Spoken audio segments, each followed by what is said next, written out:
Class 5. So today we are going to start chapter number 10, that is air. Air कहाँ पे present होती है? सबसे पहले तो it is present all around us. हमारे चारों तरफ क्या प्रेजेंट है? एयर प्रेजेंट है. ठीक है ना. We can feel it but we can not see it. अभी यहाँ पे कैमरे के और बुक के बीच में भी क्या प्रेजेंट है? Air is present. लेकिन हमको वो दिखाई नहीं देती है बट हम उसको फील कर सकते हैं. जब हम सुबह सुबह उठते हैं तो ठंडी हवा लगती है बाइक पे, ठीक है ना, या हम बाहर निकलते हैं घूमने के लिए तो ठंडी हवा लगती है. वो क्या है? हवा. That is air. ठीक है. हम फील कर सकते हैं, हम देख नहीं सकते. We can not see it. This is because pure air is colourless, odourless and tasteless. कोई चीज किसी कलर की होगी तभी वो हमें दिखाई देगी. For example this pencil is yellow in colour, तो हमें येलो कलर दिखाई दे रहा है. ठीक है ना. ये बुक पर जो पेज है व्हाइट इन कलर, यहाँ पर जो प्रिंट है, ये जो कलरिंग है, ये ग्रीन है, तो वो हमें दिखाई दे रहा है. लेकिन जिस चीज का कोई कलर ही नहीं होगा उसे हम नहीं देख पाएंगे. ठीक है ना. सेकेंडली ओडरलेस, उसके कोई स्मेल नहीं होती है. ठीक है ना. फॉर एग्जाम्पल हमें परफ्यूम जो है हम उसको स्मेल कर सकते हैं, फ्लावर्स है उसको स्मेल कर सकते हैं. लेकिन जब स्मेल ही नहीं है तो हमारा नोज भी उसको सेंस नहीं कर पाएगा, हमारी स्किन उसको नहीं सेंस कर पाएगी. ठीक है ना. हमारा नोज नहीं कर पा रहा है, कलर हमारी आईज ने नहीं देखा. टेस्टलेस, टेस्ट नहीं होता एयर का. ठीक है ना. तो हमारी टंग भी उसको सेंस नहीं कर सकती, इसीलिए वो हमें दिखाई नहीं दे रही है लेकिन वो प्रेजेंट है. ठीक है. Now we feel air only when it blows. सिर्फ हमें एयर कब फील होती है? अभी हम नॉर्मली यहाँ पे बैठे हुए हैं, यहाँ पे एयर हवा नहीं चल रही है तो हमें फील भी नहीं हो रही है, हमें लग रहा है ये एम्प्टी स्पेस है. ठीक है. लेकिन अगर हवा चलती है तभी हमें क्या होती है? फील होती है. ठीक है. अभी देखो कंपोजिशन ऑफ एयर. अब एयर जो है वो एक ही तरह की गैस से मिलकर नहीं बना हुआ है, बहुत सारी वेरियस गैसेस से मिलकर क्या बना हुआ है? एयर बनी हुई है. ठीक है ना. अभी देखो air is an invisible mixture of gases. Air क्या है? इनविजिबल. इनविजिबल जो हमें दिखाई नहीं दे रहा है. ठीक है ना. Mixture of gases. गैसेस का क्या है? मिक्सचर है. ठीक है. It is made up of कितना परसेंट? 78% उसमें क्या है? नाइट्रोजन प्रेजेंट है, हमें डायग्राम में दिख रहा है. ऑक्सीजन कितना प्रेजेंट है? 21%. और बाकी की जितनी भी गैसेस हमारी रह गई हैं, carbon dioxide, water vapour, helium, ozone, carbon monoxide, hydrogen, बहुत सारी और गैसेस हैं, ये सब क्या है? आपकी 1%. ये सब मिलके कितना बना रही है? आपका 1% ओनली. तो सबसे ज्यादा कंपोजिशन में कंट्रीब्यूशन किसका है? नाइट्रोजन का 78%. सेकेंड नंबर पे 21 ऑक्सीजन. ठीक है. अभी देखो, do you know the amount of water vapour present in air determines the humidity of air. हमें कई बार मौसम में ऐसा लगता है कि हमें बहुत ज्यादा स्वेटिंग हो रही है, बहुत ज्यादा. एक मौसम ऐसा आता है जिसको हम चिपचिपा मौसम बोलते हैं कि बहुत क्या हो रहा है? स्वेटिंग बहुत आ रही है, बार बार आपको नहाना पड़ रहा है. ठीक है ना. दैट इज उस टाइम पे क्या है? बहुत ज्यादा क्या है? हमारे एनवायरमेंट में ह्यूमिडिटी है. ह्यूमिडिटी मतलब कंटेंट ऑफ वाटर वेपर, कितनी नमी है एनवायरमेंट में. ठीक है ना. कितनी नमी हो है, उसी की वजह से जो मौसम है वो काफी ऐसा मेनली किस टाइम पे होता है? बारिश के मौसम में होता है कि बहुत ज्यादा क्या है? चिपचिपा मौसम है, स्वेटिंग बहुत ज्यादा हो रही है. ठीक है ना. और वो मौसम किसी को अच्छा नहीं लगता है. So that is humidity. उसको हम क्या बोलते हैं? Humidity. That means content of water vapour. Content of water vapour की हवा में कितनी नमी है, कितनी वाटर वेपर प्रेजेंट है, उसको हम क्या बोलते हैं? ह्यूमिडिटी. ठीक है. Next is importance of air. अब हमने ये तो देख लिया कि एयर क्या होती है, किस किस से मिलकर बनी हुई है? गैसेस से मिलकर. ठीक है ना. अभी देखो इंपॉर्टेंस ऑफ एयर की एयर जरूरी क्यों है. तो सबसे पहले तो एयर जरूरी क्यों है? क्योंकि एयर में कौन सी गैस है? ऑक्सीजन. ऑक्सीजन सर्वाइवल के लिए बहुत जरूरी है, जिंदा रहने के लिए ऑक्सीजन बहुत ज्यादा क्या है? नेसेसरी है ना. देखो, all the animals including human beings need oxygen to live. They all need this oxygen every minute and second of their life. Her minute her second life में हमको क्या चाहिए? ऑक्सीजन. उसके बिना हम सरवाइव नहीं कर सकते. हम सब क्या करते हैं? Take in oxygen from air through the process of breathing. हम इनहेल कौन सा गैस करते हैं? ऑक्सीजन. और एक्सहेल बॉडी से बाहर कौन सा गैस निकालते हैं? Carbon dioxide. ठीक है ना. तो देखो यहाँ पे हम इनहेल क्या कर रहे हैं? ऑक्सीजन गैस को इनहेल कर रहे हैं. और यहाँ पे हम एक्सहेल क्या कर रहे हैं? एक्सहेल मतलब बाहर निकालना, इनहेल मतलब इन मतलब अंदर लेकर जाना. अंदर कौन सी गैस लेकर जा रहे हैं हम, इनहेल कौन सी गैस कर रहे हैं, ऑक्सीजन रिच गैस, और एक्सेल कौन सी गैस कर रहे हैं हम, कार्बन डाइऑक्साइड रिच गैस। ठीक है, अभी देखो, the oxygen present in air is use to produce energy from food that is eaten. अब ये ऑक्सीजन हमारी बॉडी में जाके कार्बन डाइऑक्साइड कैसे बन गई, it is actually a process. इसमें क्या होता है आपके पास में, जो हम बॉडी में ऑक्सीजन इनहेल कर रहे हैं, नोज के थ्रू ऑक्सीजन रिच एयर कहाँ गई, हमारे लंग्स तक गई, कहाँ गई, लंग्स तक। लंग्स उसको क्या करते हैं, भेजते हैं किसके पास में, ब्लड के साथ एक्सचेंज करते हैं। ऑक्सीजन क्या करते हैं, दे देते हैं किसको, ब्लड को। ब्लड उसको लेकर बॉडी के सभी पार्ट्स तक जाता है, ऑल पार्ट्स ऑफ बॉडी तक जाता है, या जिसको हम हायर क्लासेस में पढ़ेंगे कि उसको हम सेल भी बोलते हैं। Every smallest part of your body, सबसे छोटे से छोटे पार्ट तक उसको लेकर जाते हैं ऑक्सीजन को। ठीक है ना। अब यहाँ पे क्या होता है, सेल में जो हमने खाना खाया था, सेल के पास क्या है, हमारा एब्जॉर्ब्ड फूड रखा हुआ है। क्या रखा हुआ है, एब्जॉर्ब्ड फूड। ये एब्जॉर्ब्ड फूड क्या होगा, इस एब्जॉर्ब्ड फूड को ऑक्सीजन की प्रेजेंस में बर्न किया जाता है। फूड को क्या किया जाता है, ऑक्सीजन की प्रेजेंस में बर्न किया जाता है। ठीक है, इससे क्या बनेगी, एनर्जी बनती है। क्या बनेगी, एनर्जी। ये एनर्जी हम किस में यूज करते हैं, वर्क, काम करने में, हर एक्टिविटी को करने में हमें एनर्जी चाहिए। तो एनर्जी हमको फूड से मिलती है, हम ऐसे ही बोलते हैं, वो यहीं से आ रही है। ठीक है ना। और प्लस क्या निकलेगी, कार्बन डाइऑक्साइड। क्या निकलेगी, कार्बन डाइऑक्साइड। ठीक है, अब ये कार्बन डाइऑक्साइड को किसको दे दी जाएगी, वापस किसको, ब्लड को दे दिया जाएगा। ठीक है ना। और ये ब्लड फिर से उसको लेकर कहा जाएगा, लंग्स के पास। लंग्स क्या करेंगे, उसको नोज के थ्रू एक्सहेल कर देंगे। तो जब हम इनहेल कर रहे हैं, हम O2 rich, oxygen rich air को इनहेल कर रहे हैं, और जब हम एक्सहेल कर रहे हैं तब हम किसको एक्सहेल कर रहे हैं, कार्बन डाइऑक्साइड रिच ब्लड को एक्सहेल कर रहे हैं। ठीक है, अभी देखो, सो इन दिस प्रोसेस जब एनर्जी बनती है, तो एनर्जी बनने के प्रोसेस में कार्बन डाइऑक्साइड भी बन रही है। ये कार्बन डाइऑक्साइड को क्या करते हैं, बॉडी से ब्रीद आउट कर देते हैं, बाहर निकाल देते हैं। ठीक है ना। Oxygen is also required for burning. ये एक्टिविटी हमने छोटी क्लासेस में भी किया है कि ऑक्सीजन को किस तरह से, कैसे रिक्वायर्ड है बर्निंग के लिए। क्या करना है, हमें एक कैंडल को लाइट करना है। ठीक है ना, किसको लाइट अप करना है, एक कैंडल को। उसके ऊपर हमने क्या कर देना है, एक ग्लास रख देना है, कांच का ग्लास लो और उसके ऊपर उल्टा करके रख दो। वो थोड़ी देर तक तो बर्न करेगी जब तक उसके अंदर, ग्लास के अंदर जितनी ऑक्सीजन है वो सारी यूज अप नहीं हो जाती है, और उसके बाद में वो क्या हो जाएगी, अपने आप से एक्सटिंग्विश हो जाएगी, वो फ्लेम खत्म हो जाएगी।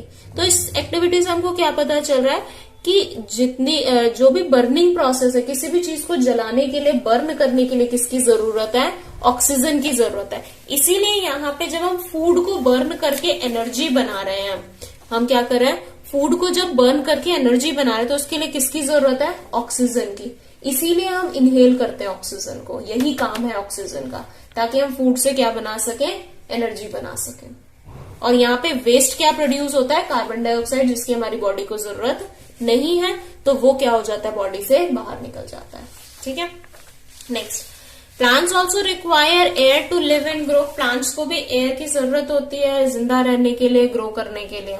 ठीक है ना। इसमें यहाँ पे इस एक्टिविटी में हमने क्या किया है, हमने एक पॉटेड प्लांट लिया है। ठीक है ना, 2 प्लांट्स ले लो। ठीक है, प्लांट को क्या करो, सनलाइट में रखा है हमने। एक को बहुत अच्छे से फ्रेश एयर मिल रही है एनवायरमेंट से डायरेक्टली, एक के ऊपर हमने क्या कर दिया, अच्छे से सेलोफेन शीट जो होती है, थिक होती है, मोटी होती है, उससे पूरे को क्या कर दिया, कवर कर दिया। एयर पास नहीं होने देनी अंदर, पूरा अच्छे से ऊपर से नीचे से कवर कर दो शीट्स के साथ में, जिसकी वजह से एयर अंदर ना जा सके।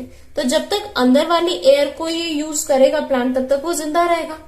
बाद में क्या हो जाएगा, सूखना स्टार्ट हो जाएगा, धीरे धीरे करके मर जाएगा। राइट। तो दैट मीन्स क्या है, प्लांट्स को भी जरूरत है एयर की जिंदा रहने के लिए और ग्रो करने के लिए। ठीक है। Now this is because plants need air to live. They use carbon dioxide present in air to prepare their own food by the process of photosynthesis. Photosynthesis process हमने पढ़ा है। Photosynthesis में plants क्या करते हैं? During the process of photosynthesis, photosynthesis में plants क्या करते हैं? कार्बन डाइऑक्साइड की हेल्प से और वाटर की हेल्प से, किसकी प्रेजेंस में? In presence of chlorophyll and sunlight, sunlight की प्रेजेंस में, ठीक है ना, डबल एरो नहीं आएगा, सिंगल एरो। सनलाइट की प्रेजेंस में क्या बनाते हैं? ग्लूकोज या C6H12O6, जो उनका फूड है, जो स्टार्च की फॉर्म में स्टोर होता है प्लांट में, दैट इज द फूड, ठीक है। और क्या प्रोड्यूस करते हैं? ऑक्सीजन प्रोड्यूस करते हैं। ऑक्सीजन की रिक्वायरमेंट उन्हें भी है, लेकिन वो एक्स्ट्रा ऑक्सीजन जो प्रोड्यूस हो रही है एनर्जी के लिए, उनको भी चाहिए ऑक्सीजन, ठीक है ना। लेकिन जो एक्स्ट्रा ऑक्सीजन रह गई है वो क्या हो जाती है? एक्सेल हो जाती है, जैसे हम कार्बन डाइऑक्साइड एक्सेल करें, जो एक्स्ट्रा है। जरूरत ऑक्सीजन उनके लिए वेस्ट नहीं है, जैसे कार्बन डाइऑक्साइड हमारे लिए वेस्ट है, ठीक है ना, उनके लिए ये वेस्ट नहीं है। तो जो एक्स्ट्रा है, यूज होने के बाद में बच गई है, वो उसको क्या कर देते हैं? बॉडी से बाहर निकाल देते हैं, ब्रीद आउट कर देते हैं, ठीक है ना।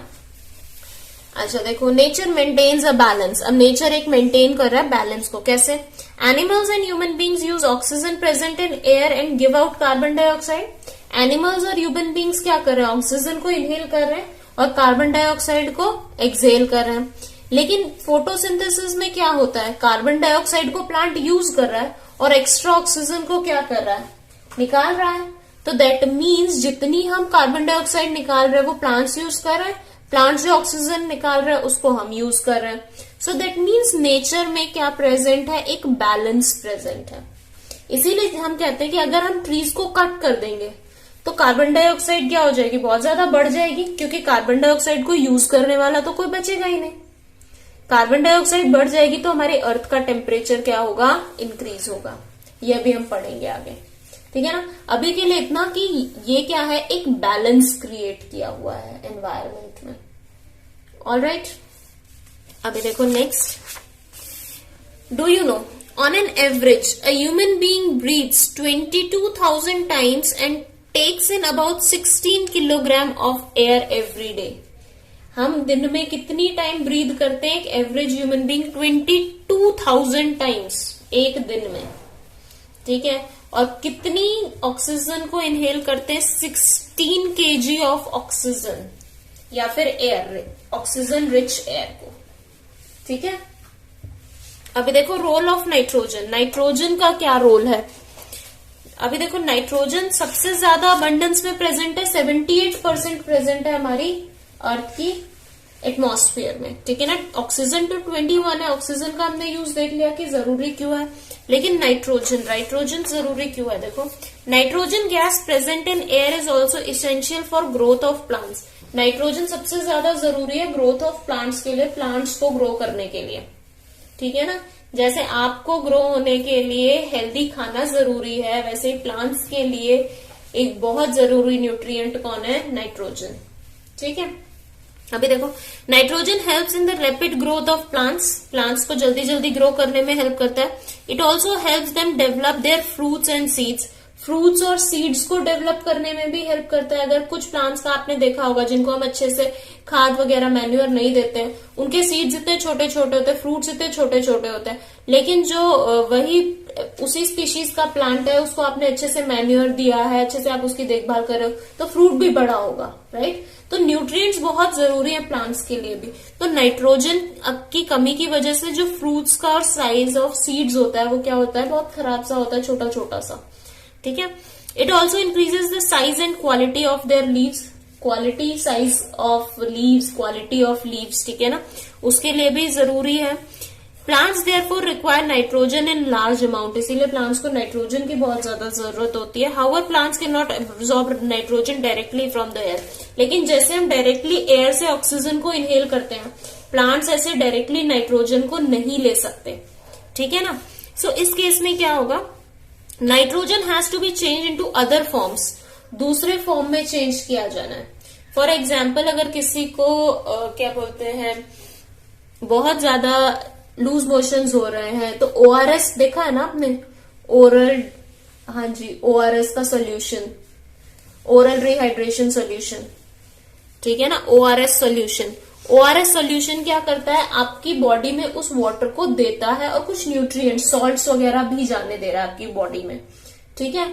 सो इसी तरीके से आप जब डायरेक्टली नहीं ले पा रहे हो, ठीक है, सो इट इज रिक्वायर्ड कि आप प्लांट को वो नाइट्रोजन किसके थ्रू दो, दूसरे मेथड्स के थ्रू, दूसरे फॉर्म्स में, ठीक है ना। सो देखो, bacteria present in soil help to convert the atmospheric nitrogen into such specific forms जिसको हम नाइट्रेट्स या सॉल्ट्स कहते हैं, अमोनियम सॉल्ट्स। बैक्टीरिया क्या करता है, नाइट्रोजन में है एयर में नाइट्रोजन है, ठीक है ना। ये बैक्टीरिया क्या करता है, नाइट्रोजन पे एक्ट करता है, नाइट्रोजन को चेंज कर देता है किसमें, सॉल्ट्स में, स्पेसिफिक फॉर्म्स में या सॉल्ट्स, ठीक है ना, नाइट्रोजन सॉल्ट्स में। और इसके बाद में ये जो सॉल्ट्स हैं इसको प्लांट क्या कर सकता है, अपनी ग्रोथ के लिए यूज कर सकता है। ये कहाँ पे मिक्स हो जाते हैं, मिट्टी में मिक्स हो जाते हैं, तो पानी के थ्रू प्लांट उसको एब्जॉर्ब कर सकता है, ठीक है। So the plant root absorb these salts from soil. Plant roots क्या करती है, पानी एब्जॉर्ब करती है सॉइल से, तो उसके साथ में नाइट्रोजन भी आ जाएगा जब सॉइल में नाइट्रोजन सॉल्ट मिक्स हो गया तो, ठीक है। Now plant use them to form proteins which are essential for their growth. उनकी ग्रोथ के लिए जरूरी है, उसके वो डायरेक्टली नहीं यूज करके उसको सॉल्ट की फॉर्म में क्या कर रहे हैं, यूज कर रहे हैं। Next, atmosphere a shield. अब एटमॉस्फेयर हमारे लिए कैसे काम करता है, एटमॉस्फेयर हमारे लिए क्या काम करता है।